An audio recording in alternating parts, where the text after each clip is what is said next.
Excretion video 2. In this video, we will be looking at the internal structure of the kidney.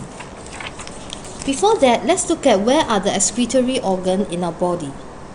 Firstly, the skin, which is the largest organ in our body.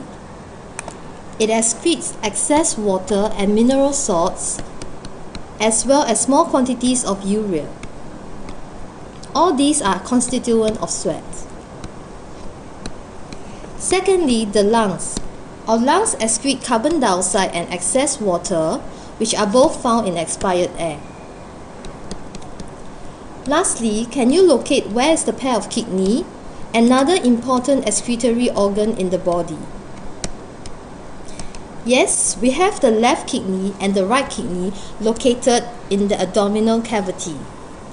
Let's take a closer look at the urinary system and the flow of blood in the system. Oxygenated blood carried by the aorta enters each kidney via the renal artery. Deoxygenated blood leaves the kidney via the renal vein. Urine formed in the kidney passes by a pair of ureters to the urinary bladder, where it is stored until it can be released out of the body via the urethra. At the bottom of the bladder is a sphincter muscle, which relaxes to allow urine to flow into the urethra and out of the body. Some interesting facts.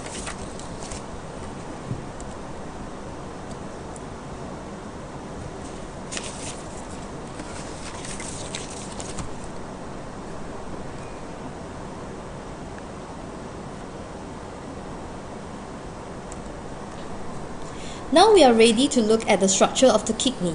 Can you recall the name of the blood vessel that carries oxygenated blood to the kidney? Yes, you are right. It is the renal artery. How about the blood vessel that carries deoxygenated blood away from the kidney? Bingo! It is the renal vein. What about the tube that carries the urine formed away from the kidney? Yes, it is the ureter. The outer region of the kidney is called the cortex, and the inner thicker region is called the medulla.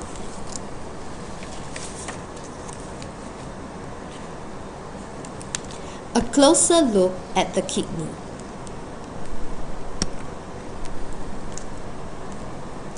Structure 1 is the ureter, which carries urine from the kidney to the bladder.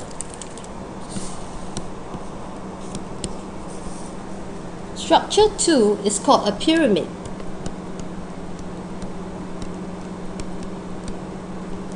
Inside the pyramid, there are many kidney tubules or nephrons. Urine is formed here. Nephrons are narrow tubules surrounded by blood vessels. There are about 1 million nephrons in each kidney. We will look at the structure of a nephron in the next slide. Region labeled 3 is the medulla region, where you can find the pyramids.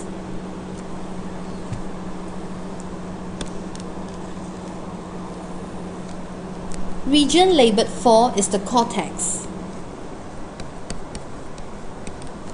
Lastly, for region labeled 5, this funnel-shaped space is called the renal pelvis. It is an enlarged portion of the ureter.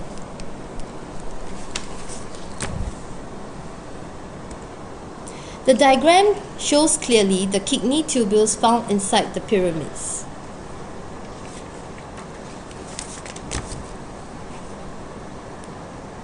Let's take a closer look at the details of the structure of a nephron. We will start from the Bowman's capsule, which leads into a convoluted tubule called the proximal tubule. This is followed by the loop of Henle. This tubule will make a U-turn and becomes convoluted again, which is now called the distal tubule. Finally, the tubule will open into a collecting duct, which leads to the renal pelvis and ureter.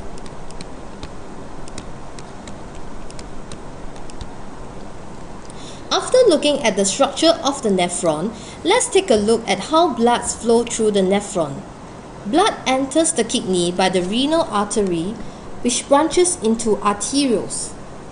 At the Bowman's capsule, it branches into a mass of blood capillaries called the glomerulus. The capsule, together with the capillaries, is called the renal or Malpighian corpuscle. Blood will then enter a dense network of capillaries surrounding the tubule. Eventually, these blood capillaries will reunite to form venules, which join to form the renal vein and leave the kidney.